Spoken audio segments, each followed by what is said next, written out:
ठीक है। नमस्ते बच्चों, पिछले वीडियो में साझेदारी की परिभाषा और विशेषताएं हमने देखे थे। अब इस वीडियो में भी मैं मोस्ट आईएमपी प्रश्न ही बता रहा हूं जो परीक्षा में आता ही है। साझेदारी संलेख क्या है, इसमें उल्लेखित प्रमुख 5 बातें बताइए। कई बार तो 5 नंबर में पूछ लेता है और बहुत कठिन नहीं है, समझोगे तो सब आसान है। केवल पॉइंट्स आपको याद करने पड़ेंगे लिख लिख कर। और जब आप साझेदारी बिजनेस सब पढ़ रहे हैं तो अपने आप को खुद ही साझेदारी व्यापार समझ लो कि हम 4 दोस्त या 4 मित्र मिलकर बिजनेस कर रहे हैं और ये हमारे काम आ रहा है। ऐसा जब आप समझ लोगे तो हर चीज आपके समझ में आएगी। अब यहां प्रश्न उठता है कि साझेदारी संलेख क्या है। साझेदारों के मध्य माने जितने भी साझेदार हैं उनके बीच में बिजनेस को चलाने के लिए जो लिखित समझौता होता है उसे ही साझेदारी संलेख कहते हैं। आई बात समझ में कि साझेदारों के मध्य व्यवसाय संचालन के संबंध में किए गए लिखित समझौते को ही साझेदारी संलेख कहते हैं। और जब हम फर्म का रजिस्ट्रेशन कराते हैं, सरकारी रजिस्ट्रेशन कराते हैं, हमारी साझेदारी फर्म जो हमने बनाई है उसका रजिस्ट्रेशन भी होगा गवर्नमेंट के पास, तो रजिस्ट्रेशन कराते समय ये साझेदारी संलेख बनाना अनिवार्य होता है। लेकिन हमारे भारतवर्ष में ये ऐच्छिक है। आपकी इच्छा है, आपको बनाना है तो साझेदारी संलेख बनाइए, अन्यथा मत बनाइए। लेकिन साझेदारी संलेख यदि आप बनाते हैं तो ये सर्वश्रेष्ठ माना जाएगा। तो ये भी 1 नंबर में पूछा जाता है कि साझेदारी संलेख बनाना खालिस्तान है, ऐच्छिक है भारत में, लेकिन अदर कंट्रियों में अनिवार्य है। वहां पर बनाना ही पड़ता, रजिस्ट्रेशन कराना ही पड़ता है तो ही बिजनेस कर सकते, अन्यथा बिजनेस नहीं कर सकते। इंडिया में ऐसा बाध्यता नहीं है। अच्छे से समझ में आया होगा आपको साझेदारी संलेख क्या है। अब आप कल्पना कीजिए कि आप अपने 4 मित्र हैं, 4 मित्र ने मिलकर साझेदारी करने का निश्चय लिया है। फिर मन में यह भी विचार आया कि यार कल को हम लोगों के बीच में विवाद हो जाए तो क्यों ना सबसे अच्छा तरीका है साझेदारी संलेख जो है वो हम लिखित में बनाएं और साथ में हमारी फर्म का रजिस्ट्रेशन भी करवा लें। पैसे लगेंगे, वकील की फीस लगेगी, गवर्नमेंट की फीस लगेगी, वो हम चुका देंगे। लेकिन भविष्य में यदि हमारे बीच में कोई भी विवाद हुआ तो स्टाम्प पेपर में बनता है वो स्टाम्प पेपर जिसमें साझेदारी संलेख की सारे समझौते की बातें लिखी हुई हैं, वो हमारे भविष्य में काम आएगी। ऐसी आप कल्पना कर लें, आसानी से समझ में आएगा। साझेदारी संलेख में उल्लेखित प्रमुख बातों में बेटा सबसे पहला पॉइंट आता है फर्म का नाम और पता।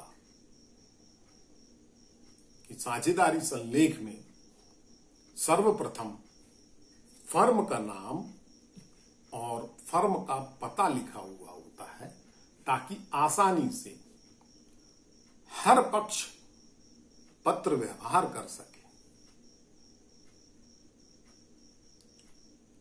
एवं साझेदारी फर्म का नाम किसी अन्य फर्म से मिलता जुलता नहीं होना चाहिए और ना ही सरकारी या सरकार से मिलता जुलता भी नहीं होना चाहिए।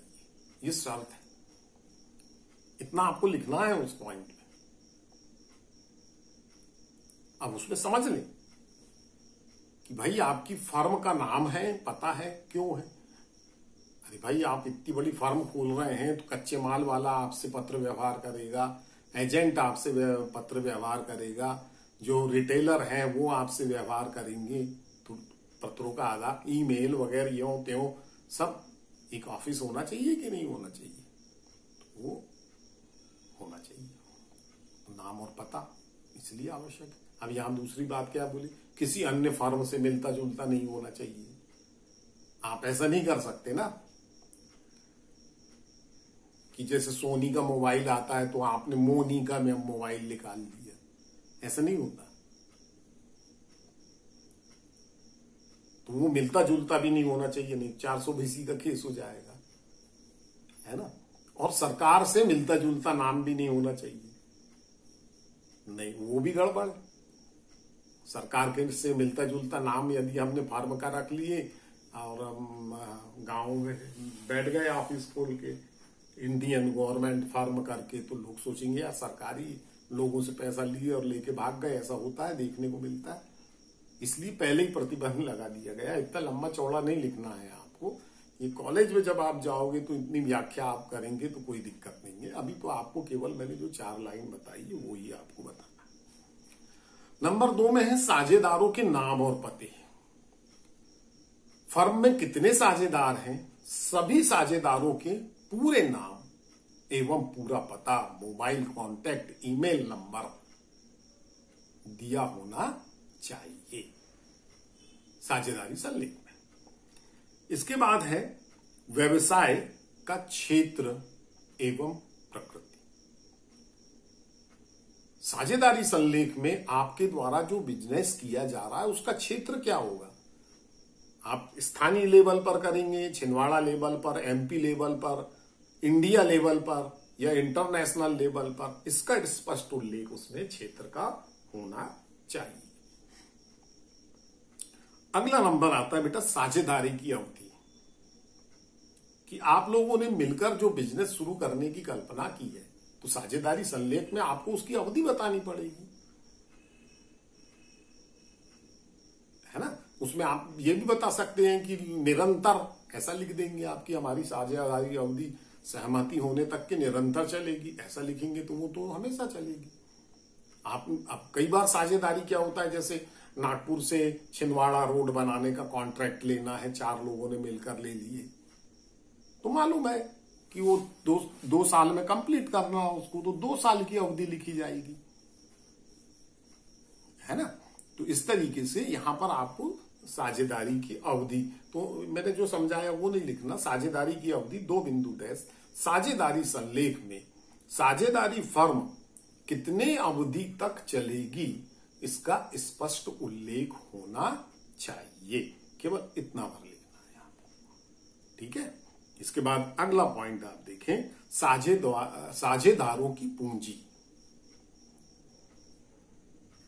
माने जितने साझेदार हैं, 4 साझेदार हैं, 5 साझेदार हैं, तो किस साझेदार ने कितनी कितनी पूंजी लगाई है इसका स्पष्ट उल्लेख साझेदारी संलेख में किया जाना चाहिए।